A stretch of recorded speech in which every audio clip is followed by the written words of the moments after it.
Second grade readers, we're going to have a grand conversation today about the book that we read yesterday called The Giving Tree by Shel Silverstein. And the reason why I chose this book was because you just finished a One to the World project and you participated in some different ways of giving with Maggie's Closet and Laws, and I wanted us to read this book as an extension of your project.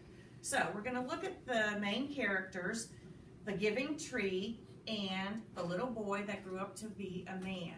And I want us to kind of think about the life lessons that the boy learned.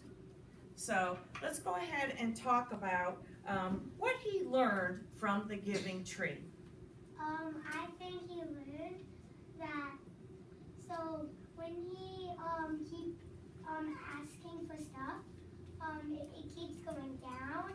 So, and now it's like this tall. And then maybe since he's before he was sitting on it, it could still hurt the tree. And now it could maybe die because it doesn't really have anything. Like, I think that the boy, since he was growing up, he stopped visiting the tree. So then the tree got sad, but then when he came back, the tree was happy, and he never gave up to give the boy what he needed. Well, why do you think that? That because the tree was a good friend with the boy when they were small, and he wanted to keep the friendship. I think that the boy was really kind to the tree, but as he got older, he didn't like the tree, so he started moving away from the tree. So he got the branches to build a house and used the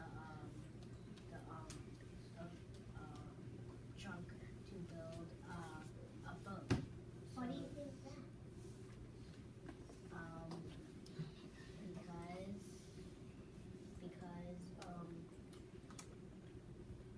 He got older, the boy got older, so he started to not like the tree. I can add on to Isaiah. I think the boy got selfish and wasn't thinking about the tree and was only thinking about himself. So that's why he started taking the things from the tree. I can add on to Dominic's.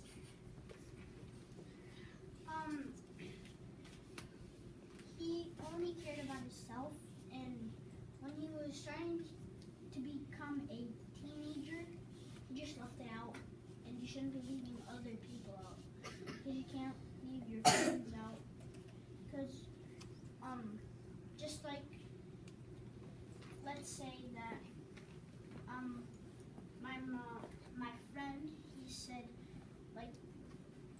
bye, he just said bye to me. He just got somebody else, like a new friend, and just talking to him, and he just left me out. You need to stay with them, and you could sometimes leave, but not all the times. You need to stay with them. I thought that the boy, when he was getting older and more selfish, whatever he would say to the tree would still do it for him. She would even die for him. I think when the boy was getting when the boy was little, he you know how when you're a kid you're mostly fast. When you're really old you're really tired to walk, and so when he was going to the tree, it took longer and longer. So that meant the tree thought that was actually that they didn't like each other anymore. It's just that that the boy was slow because he's like his grandpa. Why is that? Because when you're a kid and you like to run, right? And when you're old, you're more tired. So walk them. I know. I think that the tree wanted to like get back to the friendship that the boy and the tree had, because each time the boy came back to the tree wanted to remind the boy what they did when the boy was a little kid, so they can have the same thing they had when they were big.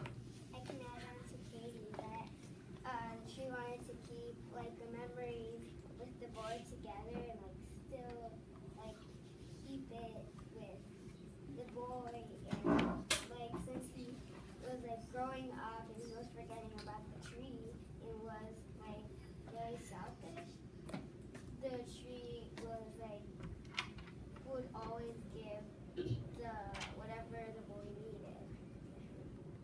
I can add on to Valerie actually, because it was actually was giving when he was just being needy about it. Yeah, I need this. Like, do you have anything that I can build a house with? He found a girlfriend and he thought he had kids and he just chopped down the tree. It would risk its life instead of just leaving him alone. It was like smarter and it was thinking about what, like, she wanted to get all the old memories. He was small, turning up to a middle schooler, high schooler, now like an old dad. Okay, so we've learned and talked about how the young boy grew up and he was very greedy and selfish. Now, what lessons can he learn from that in life? Jasmine. He is selfish. Okay, he is selfish. What was the giving tree?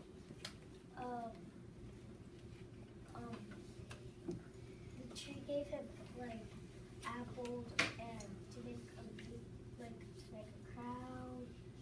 But when he started getting older, he didn't care about that stuff anymore.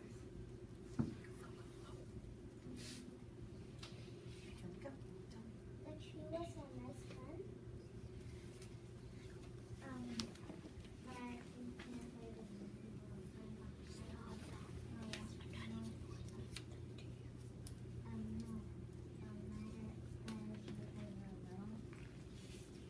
I can add on to Jasmine that when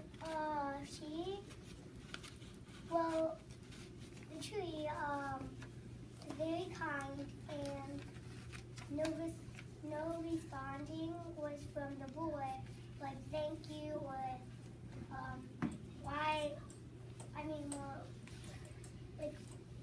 are you such a nice friend, and it's very helpful for me to get what I want. Why do you think that that way? Because when he gives each other stuff, you should say thank you. You know what I mean? Yeah, like, are you saying that when people give you to give to you, you should give to them back?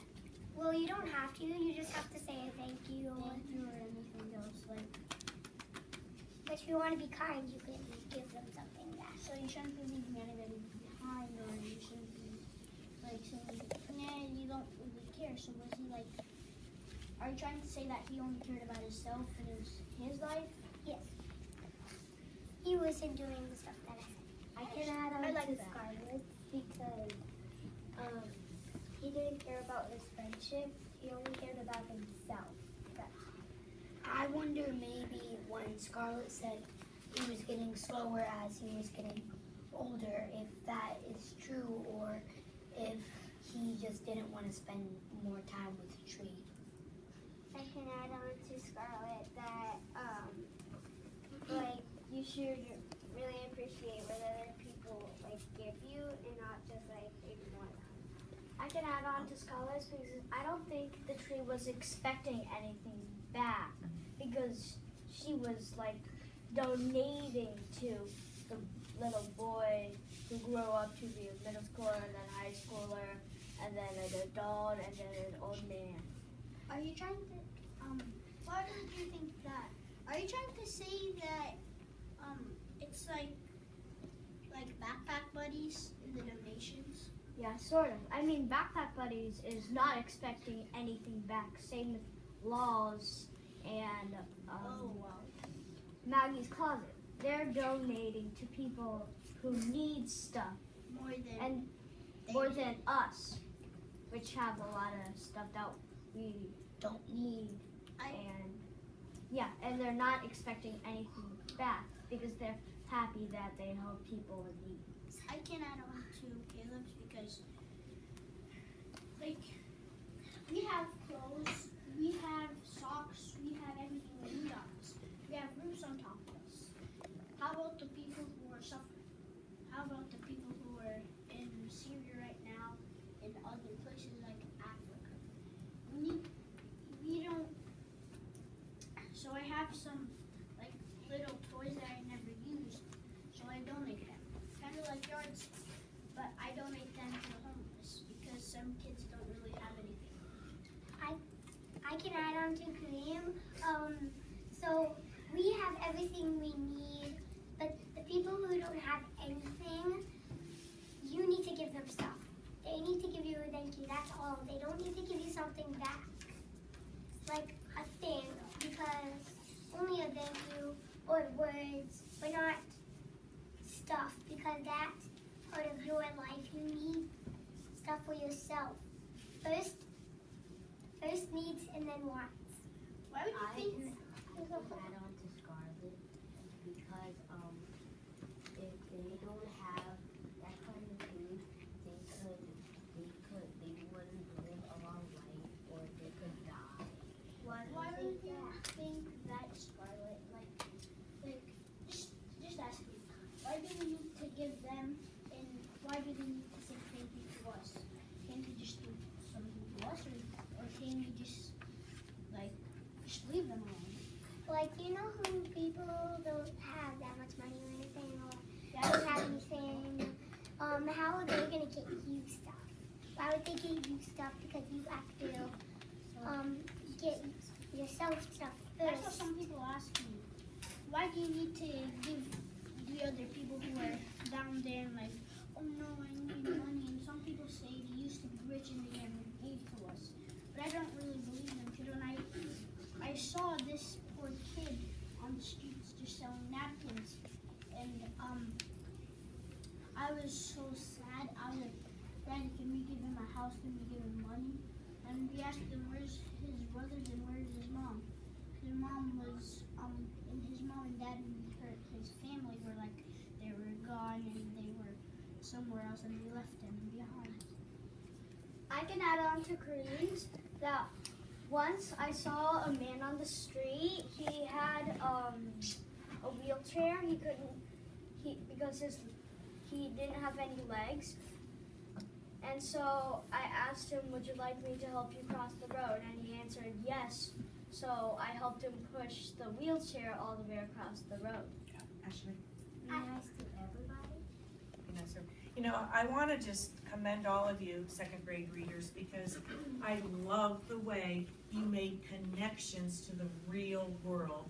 From the giving tree, how the giving tree kept on giving to this young boy who grew up to be a man and never expected anything in return. Just like how you donated to Maggie's Closet, to Laws, how some of you shared from your personal lives, how you have given from your hearts to people that are in need and not expecting anything in return. And I like how you express that it's important to be thankful for what you have and how needs are more important than wants. The boy in the story didn't always show that, but he always came back to that giving tree because I think he realized he was a loyal friend. She was a loyal friend. So I want to thank you. You did a great job in your grand conversation.